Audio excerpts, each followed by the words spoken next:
a while. Yeah, Welcome. thanks. Delighted to be here. Thanks for the invite.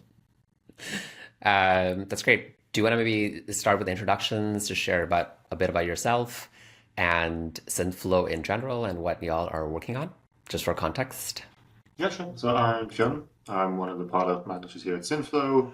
We are a Series A, recently raised our Series A, no-code voice AI platform that is handling a couple of million calls a week at this point, Hmm. for both inbound, outbound.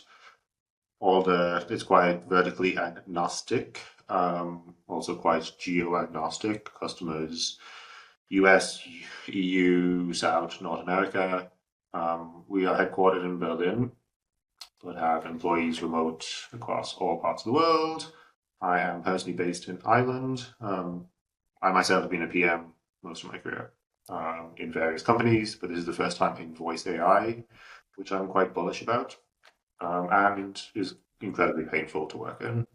I struggle to work out why I chose it at some points, but it is deeply interesting as well. Yeah, and a big fan of what you folks are doing in Hamming, which is why I'm Thank delighted. you. Appreciate it. Appreciate it. I'm curious. You mentioned there's two things that stood out. I think there's the sort of low code, no code part of the thesis, as well as the fact that the team is remote or mixed, rather. Like folks are in Europe, and I'm guessing some folks are in US, or maybe will be in the US. Um, yeah, I think I'm really interested in maybe clicking into why no code, low code. Like, why not go down the same path as like a live cat or some pipe cat, like a pipe cat setup that is developer centric, where adoption grows kind of bottom up from there. So who is the actual customer in your case that you serve at the moment?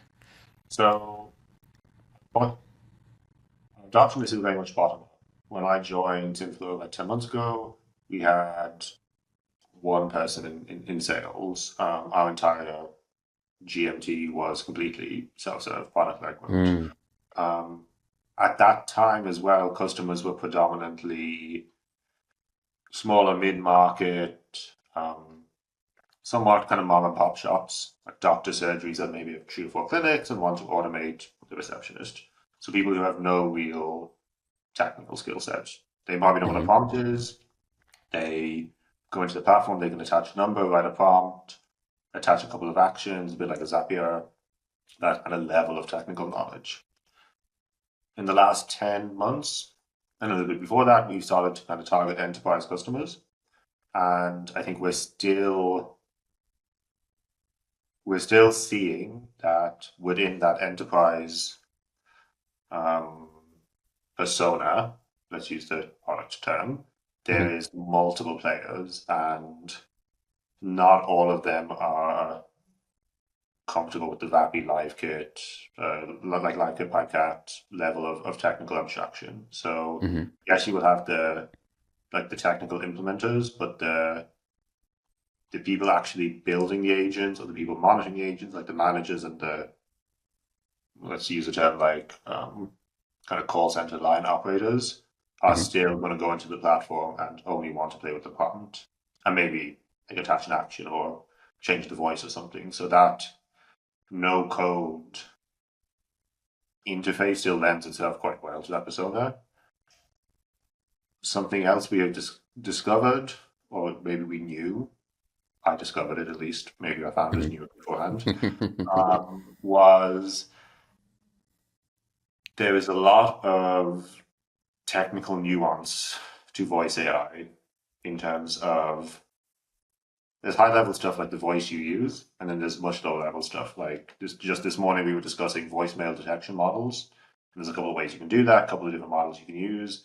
Um, the LLM you use for your prompt, the voice provider you use for your STT, all of these low level decisions, by and large, our customers don't care.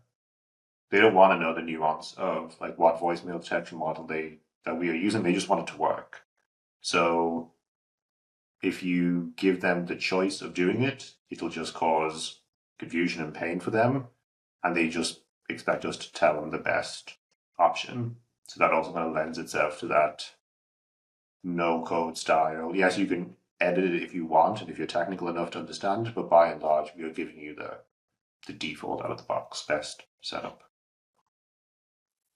Got it. People just want the outcomes. They just want the business You just want the outcomes. outcomes. And well, you will, it's like that adoption curve, right? Like the people, like the really early adopters are the nerds who are going to want to play with it and push it. But we're at the point now where your enterprises are coming in and really don't care. They just want it to work, and they have a lot on the table and a lot of stakes to make this work.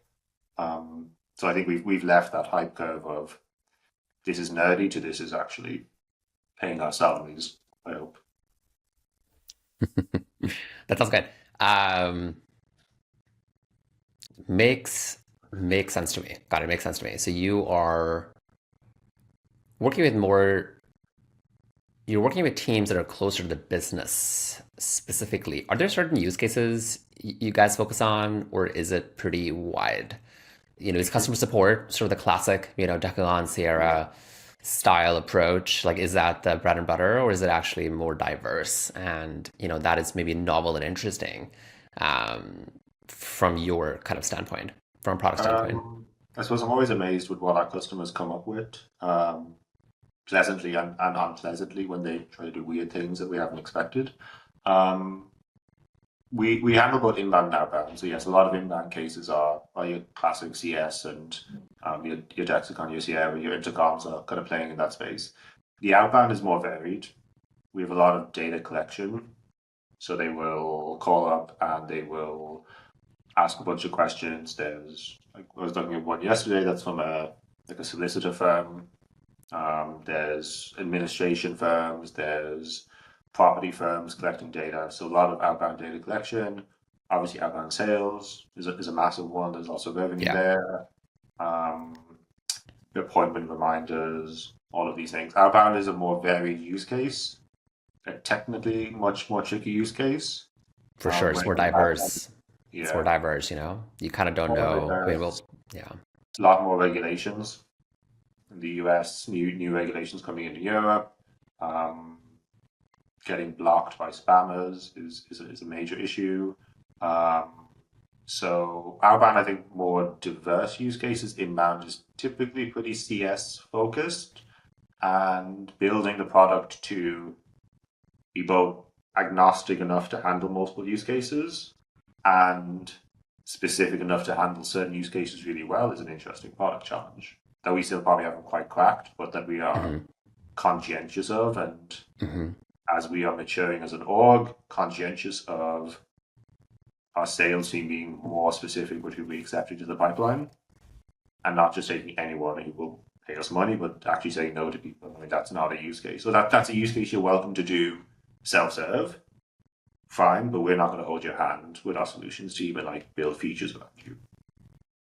That makes sense. That kind of gets me to the team structure here as well. Are y'all sort of Palantir style for deployed for all of these use cases? Like, what is the general Yes. So um, yeah, thinking there? yeah, I think we've learned in the last 6 months that we are not yet as a product, certainly maybe as an industry, we are not yet at the point that you can really do complete self-serve for voice AI. So we have beefed up our solutions, pre-post-sale solutions teams. We are very much working very closely with our customers to Hmm. implement. And I think that will be the case for quite a while into the future, especially for the larger deployments. Anything over, not necessarily call volume, like you can have a doctor surgery completely self-serve doing massive outbound appointment reminders, but when you start to integrate with a call center that already has 500 agents, and you Hmm. try to integrate Hmm. with both that tech stack and both their SOPs, that's where you need people kind of essentially on the ground to migrate all that knowledge into a product. Does that? Understood. A lot of business knowledge, a lot of very nuanced, specific pieces that are hard to capture maybe in a prompt Yes. directly with Yeah. the customers. And so you're kind of dogfooding your own thing and then building the product that needs to be, that can support these sort of complex use cases. To your point, it's very hard to solve multiple problems really well. And so the product has to be quite good. And the backend infrastructure has to support all these different variety of different use cases for this to actually like make sense. Yep. So it is a trying to sail the ship and build it and think like fix all the factions Yeah. simultaneously and go really fast. But yes, it is, trying to build the product so that it is, as self-serve as possible. So we need less solutions engineers, but also build the backend infrastructure that, as you said, supports all these use cases that we don't always know a priori. We can start a relationship with a customer and 2 months in, uncover something. That's happened multiple times, and as an org, it's also improving your, not spilling my coffee everywhere, improving your entire sales process, that you can kind of scope these things up front, and we don't wake up on a Monday morning to a Slack message going, "Oh, the entire agent has failed. Hmm. So something is massively wrong. This customer's going to churn tomorrow." Yeah, It's learning as we go. Okay, how do we know these things a priori? How do we build beforehand? that makes sense. And why, like, the decision to be remote? This is a controversial one, at least in the Bay Area. There's the in-person squad, and then there's sort of, there's one way SF in person, and then every other way is probably wrong. That's sort of the kind of Yeah. memed version of what I read on Twitter. What's working, what's not working? Like, what are the trade-offs if you were to describe intelligently? Like, what are the intelligent trade-offs between the two? You know, hacker house-ish, rent out a house somewhere in SF, and everyone's just grinding. There's wisdom to that. There's also, I don't know if that works super well long term, and vice versa. Um, yeah, I see. Yeah, it's really divisive. I am thankful to our founders that we are remote because it allows me to work with the team when we're out there. In terms of like intelligence trade-offs, so the way it works at Synthflow is the team is fully remote. We have Mhm, a headquartered office in Berlin. mhm. 20% of our engineering, maybe 20% of our whole company are based in Berlin. They sometimes come into the office, they sometimes don't. Um, we have employees like stateside, a couple here in Ireland and the UK, some across various points of Europe, and some more east, into kind of Eastern Europe and India. There's so one good thing is actually time zone coverage. So we can, like most of we can basically provide 24-hour support to our customers. That's pretty big. That's Yeah, that's that's pretty big. for sales That's staff, a pretty big that's advantage. really pretty big because our customers expect that hand holding. My agent's gone down. I raise a Slack ticket. I want support right now, and that SLA of like 30 minutes to like probably 15 minutes while we acknowledge it is pretty powerful actually. So that has definitely been a That's really good. unfair advantage That's to super us, good. is that we have been able to really handhold our customers 24 hours. And also, when something goes down, we have engineers on call in all time zones, basically. So when we do have outage, like when we log off at night, the US, like the North American engineers come on to handle any outages. That is also pretty handy. Um, that's definitely one advantage. The other one I'd say is talent. We have been able to get some really talented engineers in some places that I would struggle to point to on a map, to say politely, and some really unique skill sets that, like, I think everyone's like, oh, you need front end and back end engineers, but we actually need quite specialist VoIP telephony engineers that aren't everywhere. They're not all hanging out in San Francisco. They're probably not hanging out in San Francisco actually. Machine learning engineers, for deployment engineers, engineers that have families, have based themselves in places that they're not willing to move. So we've got talent, I think. In terms of collaboration, I don't see like we have rules around, people are very active on Slack, people huddle. I've definitely worked in remote orgs where there has been more barriers. Synthflow is not bad for that. We do meet up twice a year in person, so we do get to see each other. Um, I take trips to Berlin myself to meet the team. Um, I think the disadvantages on the flip side, geopolitics is actually one. Like we've had engineers in war zones Mm. recently, where their internet has been cut off because of geopolitical trouble, and like there's been Sorry, discussion. guys. There's a missile that just Yeah, like took out my very internet. likely. I was in a call, like we have colleagues in Israel, and I was in a call, and I was like, I have to go now. There's like an air raid siren.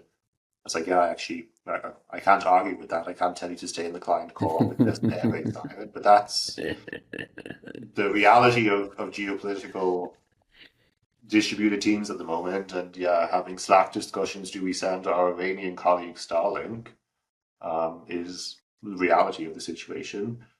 Um, so that is that. I won't say that's not painful at times, but it's obviously a lot more painful for the engineers on the ground. Yeah, Um, they're a war zone, man. yeah, but It's hard. it also puts things into perspective. At the end of the day, like an outage you have is not actually life or death, which is good.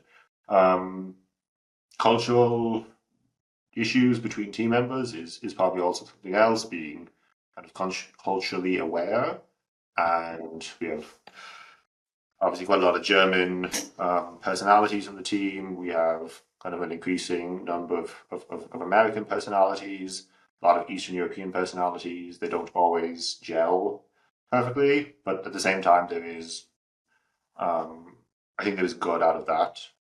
There is, different skill sets, different personalities that do work. And it is probably quite expensive to get everyone in person, but I think it is worth it. So yeah, I think that there's pros and cons, but I any company I see that's kind of forcing people in person, especially a small scale organization, I think is pretty short sighted personally. Unless you're doing robotics or something where you need people physically at the desks, but Complex um, coordination. So things that yeah, require complex coordination. But is it sort of true that there's certain kind of people who work best in person, and there's certain kinds of people who work best kind of remotely?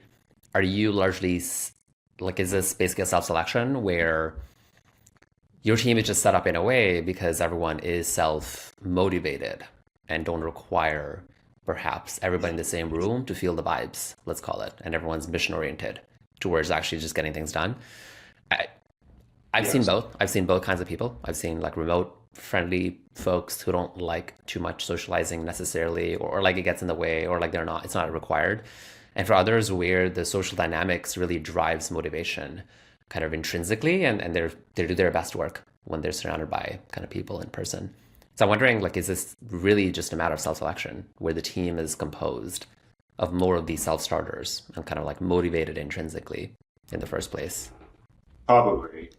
Yeah, I think you touch on a good thing there. Like Synthflow isn't known for its vibes, and I don't think that's a bad thing actually. Like I was having dinner with my boss a couple of months ago, and we were talking this, and it's like I have this mentality that your job is not your family or your friends. You turn up, you work, you get paid. You're mission driven. Like we all do want to change voice AI. It's a fascinating area. Yeah. Um, but I've worked for companies where they've kind of enforced like board game nights, and they're really like Zoom quizzes and shit. Like just no, absolutely no. Like I will give you all when I'm here, but I do not want to. Yeah, like just absolutely no. And then that's not to say like we don't, joke and have fun. And when we have offsites, like people get absolutely, have lots of fun, open bars, all of these things. But it's not. I still expect people to go home to their families, to go to parties on the weekend, to have their own things. And I think yes, we interview, we look for people who are mission driven, who aren't going to need to sit around an office. We reject, I don't know what the statistics are, but I'd say I pass like 5% of candidates. We are Mhm. really, really strict. And something we really do look for is that they know they are going to work in a terrible environment. That one of our founders soon had this, I don't know, I think you read it from Airbnb, where like I'll be really open in I do the cultural interviews, I'll be really open that it is not a pleasant environment to work in an early stage startup. Like absolutely not. You will wake up and your entire priorities will be changed overnight. You will have to come That's online right. at 2 in the morning because there's an outage. You will be given a task with no context and expected to ship it. And those are not pleasant things. But on the flip side, there's certain people who flourish in these environments, and they're the people we're looking for. And when you find them, it really works. But a lot of people you have to filter out who genuinely would work better at like Zalando or like Meta or Google. And I've seen so many examples where startups have hired these like, is it still Fang? What do we know? These Fang style engineers because they look great on Mac paper. 7, Yeah, Mac 7, Mac 5, Mac 10. I'm not sure what's the latest, yeah, and they cohort. just do not work in a Series A startup. Like they just do not. They do not work. So that is definitely a learning we've had as a company, and something we put a lot of effort into is to filter at the earliest stages of hiring. That makes sense. Does that mean like ex-founders would be the right archetype? I think Fionn, you were a founder, right? I think you Mhm. had I was a kind of founder. I was a failed founder, and everyone I've taken into Synthflow is similarly ex-founders who I met and have all failed. Whether you call it failure or not, I lost some learned, money. learned Learned. in I prior lost in people prior money. experiences. I lost money, but anyway, yeah, founders really work well. Another heuristic we have learned is the early stage employees of similar companies. Like if you're the first under 50, if you're one of the first employees of a company that scaled, it's probably a Mhm. similar mentality. And hobbyists is another heuristic we've learned. People who like to do things like build drones in their evenings or um, like yeah, that's just one of our team members. Like these are good heuristics that we look for. People who have spent their entire career at like Ericsson and Telefonica and stuff Mhm. are probably not. They probably don't know what they're getting into. Right, That it's very right. hard for us to take a risk on them. They could excel, It but it's hard for them to know, and it's hard for us to take a risk. Yeah, it's tough because they're quite excited. I mean, you guys are popping right in Europe and actually globally in general, and there's this attraction towards something that's working, something that's going to be a rocket ship or is a rocket ship, and frankly, people just don't know what they're signing up They don't, for. and that's why I keep getting told in interviews that people have never had such honest conversations in an interview than when they've been talking to me. Because I'll be really blunt that it is there is going to be moments where you want to rip your hair out and you like want to just throw it all in, and but there is also like engineers come in and like 2 weeks later they've shipped an entire new product line by themselves. And I asked them, I'm like, why do you still work at Synthflow? And they're like, because everywhere else I've worked, we've spent 2 quarters working on something and then it doesn't get released because someone in some stakeholder for countries over decided actually we're going to scrap that entire project, and that's so demotivating. Where Yeah, yes, it is stressful to balance 50 bugs and 50 features, but every day you are shipping something to prod. Like every Slack channel, you will see a customer both scream at something breaking, but also be absolutely delighted when you ship something of value. So if you can kind of balance the roller coaster, it is a good place to work. yeah, that sounds very familiar. Customers being annoyed, customers being like, "This is amazing," Yeah, simultaneously on the same day. Yes, yes. But it can go from hour to hour, and I'm always the range of emotions customers can have always amazes me. Like this isn't actually, yes, this is a bug, yes, this is annoying, but this isn't the end of your world. But they can feel it like it is, and being empathetic in your responses is something that is important. And I think voice AI is mission critical. And I don't know, did we get that right at the start? To be frank, in Synthflow, we probably had that mentality of like ship fast, break things too much, and Hmm. we genuinely lost customers because of Hmm. reliability.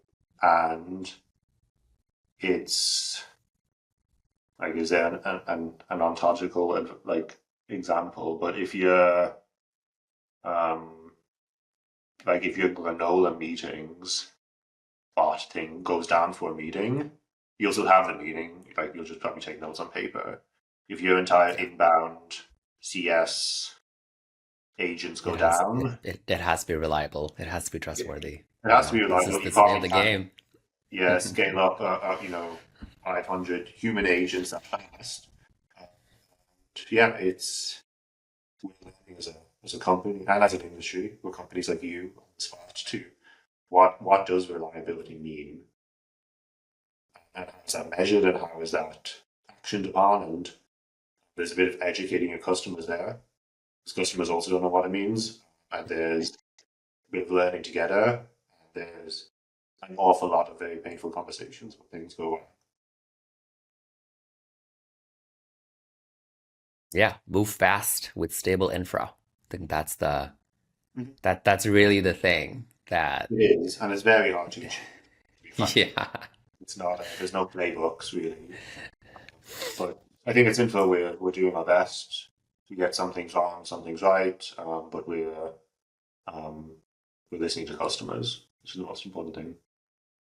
Makes sense. So you mean you're not just like cloud coding your way, just sort of cloud code, codecs, cursor your Uh, way through the I, glory land, just sort of vibe code it out. I have no idea what our engineers do. I'm a product, but I certainly hope they're not buying coding their way into pod. But yeah, no, I don't like this. You see stuff on LinkedIn about PMs vibe coding into pod. Like, no, absolutely not. That's a terrible idea. Definitely disagree with that hype. That makes sense. Yeah, I think trust and voice is super duper duper interesting. And I think y'all are obviously trying to solve the trust piece from both from a internal infrastructure standpoint, but also as a communication tool to end, customers. And then the customers have to also trust the experience that, hey, when a flight is canceled, or like if you're canceling a flight or rebooking it, did it actually book the flight? Did it actually Mhm. do the thing that it said it does? Because it Mhm. sounds very convincing. The Yes, TTS models are getting very good. So it sounds yes. very natural. I was like, oh yeah, okay, amazing. This sounds great. But where's my email? I didn't get a confirmation email. Is this did it actually happen, or did it sort of say it's gonna happen and it didn't happen? I think trust is definitely the biggest barrier of Yeah, adoption. I would say that's really the thing that kind of is I'd say it's one of the biggest things. mhm, The things like integration, cost, we're still probably not quite at unit economic positives. mhm. Um, but yes, trust. We passed the Turing test. I constantly see recordings of calls where customers don't know they were talking to AI, but whether the call is genuinely successful is a different question. And that's where we're spending a lot of time thinking about, it transcribes the email one character wrong, you're not getting a confirmation email. That's right. And it's a failed call. You're speaking on a subway and it just can't hear you. You speak in a Scottish accent and it can't hear you. And it's. I saw one of our competitors yesterday launched like double-digit new languages. And when I joined Synthflow, our marketing team was all about, yeah, we need to add new languages. Hmm. That's pushing back, going, no, like the word accuracy rate isn't whatever rate isn't good enough. It just won't work. And all that will happen is, and I've seen it, we deploy it, the customer's delighted, goes live, it fails miserably, and Hmm. then they scream at us, and there's like nothing we can do because we don't train our models Yeah. currently. And it's yeah, that's where the kind of the frontier of the market is at the moment is okay, how do we solve non-perfect use cases? Yeah, it's tough. There's a balance. There's a balance in flexing, I think, externally from like a marketing standpoint of, Yes, hey, here's all the stuff we can do. And then here's the stuff that's actually reliable, as in this is reliable enough of a surface area, and it's a smaller subset of the kind of macro. Hey, this is amazing, and it's gonna change. It's gonna change everything. It's like kind of maybe like a quarter of it is like actually legit. yeah. I mean, and if a marketing team watch this, they know that yes, we have endless debates on what falls into each of those subsets and what they say externally and what is realistic internally. But and that's common. That's every company has that. But it is about demonstrating trust to our customers that we know where something will work definitely, where something may work if we work together, and Yeah, where we're saying it's not going to work. And being very upfront with that, so that you don't deploy and fail because that's the worst. yeah, that's right. Over promising and then under delivering when you kind Yeah. of know the internal evals aren't Mhm. quite there yet. It's cool in a demo, but it's not maybe quite good in a It's very easy to non-demo setting. demo voice AI. It is, yes, doing it at scale is considerably more challenging. That's super. Yeah, that is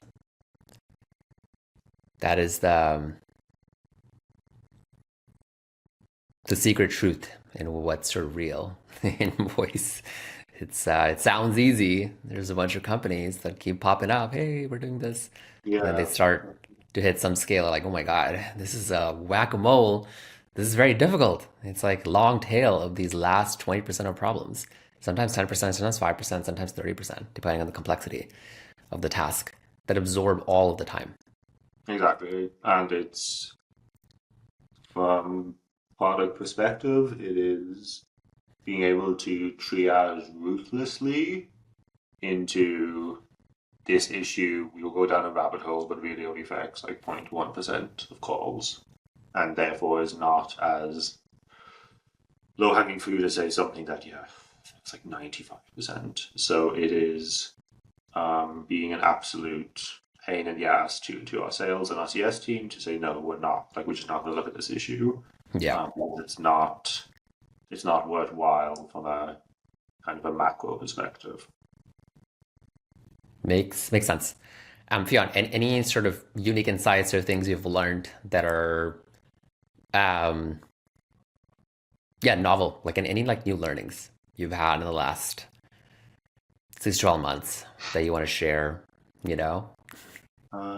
I think, as I said earlier, we have passed the Turing test. When I joined Synthflow, I thought that would be the hardest thing. Actually, that was the easiest thing. People just, as you said, like the STT, the TTS, it sounds so great. People convinced they're talking to a human. Actually, getting the call right is the challenging part, because the LLM will just spoof its way, flirt its way, hallucinate its way Very through the convincing. call. Vendor reliability is a major area that I don't think I see anyone talking about. We The voice AI space is super interesting. There's great people working in it. There's new startups popping up every week.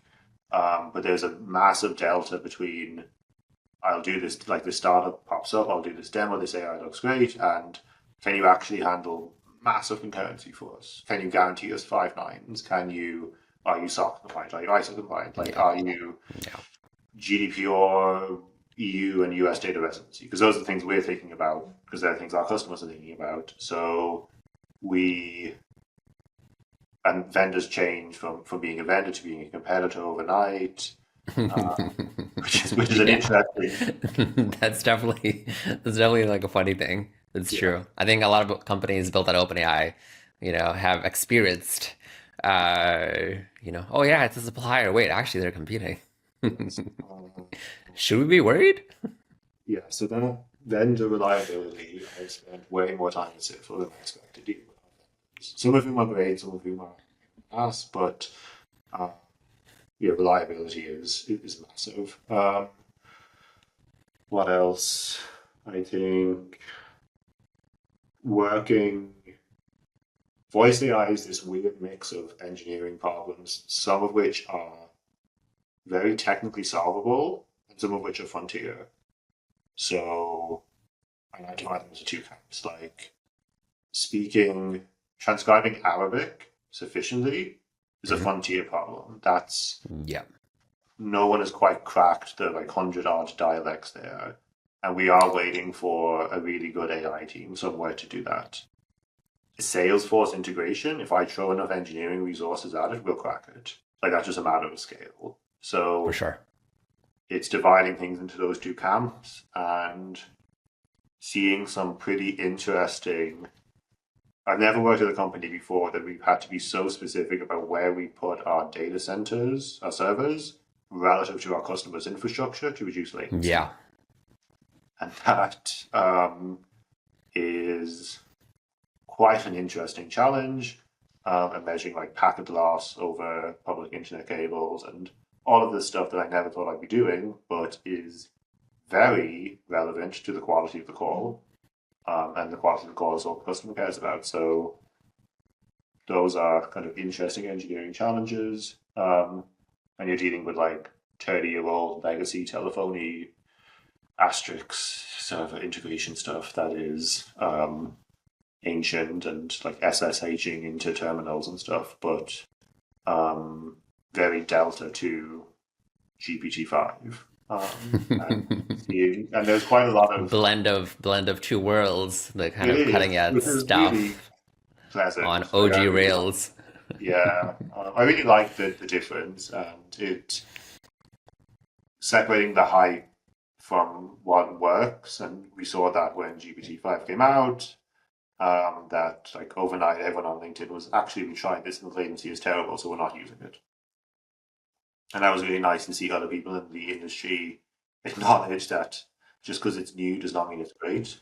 And we're now starting to implement it in certain use cases, and we did implement it in like 24 hours. But yeah, hype isn't always equal to success. I think those are kind of a couple of learnings.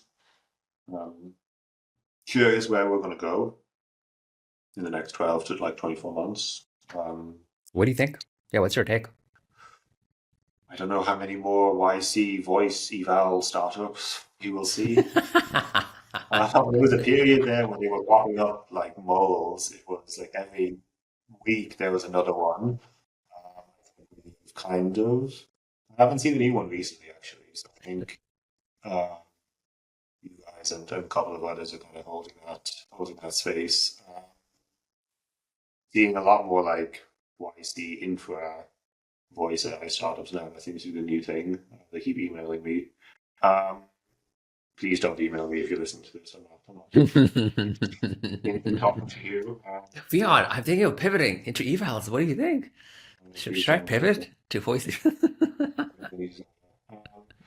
Where do I think we're going? I think we're going non-English languages, like really good Arabic, Tagalog, Hindi.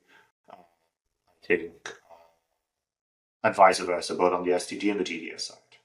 So we can transcribe it really well, and we can like laugh and all of these things. I think we are going more into the really boring compliance stuff. So EU, US Agreed. data, the Agreed. GDPR, ISO standards, being able to maybe do on-prem deployment for certain customers. Really big question mark there about like how technically is that possible? Could you run all the LLMs on-prem? Yeah. How expensive would that be? Observability. It's like Yeah, there's a bunch of stuff it gets super hard to do on-prem. Like true on-prem correctly is super brutal it for is, for and it this. is the How do you debug yes, if something goes one wrong? thing. nothing will cause me to scream at our sales team more than when they come to me with this, like, every 2 weeks. So we do it on-prem. No, we cannot do it on-prem tomorrow. That is not possible. Like, we can think about it, we can engage, we can plan, but it's like, we can't just give all our GitHub repos to a customer and do it. And how do you Yeah, scale it's it? like good luck, man. Good luck scaling this out, man. GG. It's so I think I'm really curious to see who does that. Curious to see who is profitable. We're all still voting on VC money. The unit economics still on. For sure, for sure. Everyone's waiting for costs to drop to do the margin expansion over the next, I think, 12 months or so. I think everyone's trying to basically break even or stay slightly kind of within some Yeah, safety bounds. But yeah, I don't think everyone's really subsidizing spray and pray mode at the moment, seemingly. no, absolutely. So I think it's interesting to see who will crack that first. Um, will the bubble drop? Will VC money kind of dry up there? What will that cause to the industry? Um, and what else? Like, we're seeing more legacy players. So Deutsche Telekom partnered with Dexicon yesterday. Deutsche Telekom isn't known for its innovation. That's a pretty good Mhm. sign that the old guys are thinking about this. I had a chat with some folks at Lidl. I don't know if I think Lidl is Trader Joe's in the US. The same like parent org. They were handling like 150 million voice AI calls yearly or something That's next astronomical. level. That's next level. That is next level. Um, they built that out internally. So like, we're definitely seeing in the last 12 months, I think we've definitely moved to things actually being from like hype demos to actually in prod at scale. It's now like quality for the next 12 months and cost. I think so. And how do you um, how do you work well with 100 human agents on the floor? That is the other thing we think a lot about is you um, like a funny example, not a funny example, a realistic example is our bot talks in 32 languages. So someone can come in and talk in Russian and then ask for a call transfer to a human agent. Does the human center have 32 language agents? That's a good. That's a good. Um, That's reality. That's it's the reality reality of the based. situation. And Reality based problems. yeah, it looks great in a sales demo. And then when you actually get to implementation, you're like, oh, wait, we don't have someone who speaks Finnish in the call center, but we have a customer who just talks in Finnish. So and then like, do you route to 10 call centers around the world, and how do you do that, and how does the latency That's right. work, and That's right. fallbacks and stuff. So it's those kind of TD implementation problems that we're also spending a lot of time thinking about. Awesome. Well, Fionn, thanks for being here and sharing some truths and keeping it real. Keeping it real. I appreciate it. Always happy to talk to you. And I'm always happy to. Yeah, I think the voice AI community is great. It's a nice space. There's a lot of cool people working in it. And yeah, some of us are competitors, but at the end of the day, it's we're also helping each other. So kind of curious to see where I'll be in 12 months' time. Awesome. Well, thanks for being here. Appreciate it. Have a great day. Bye.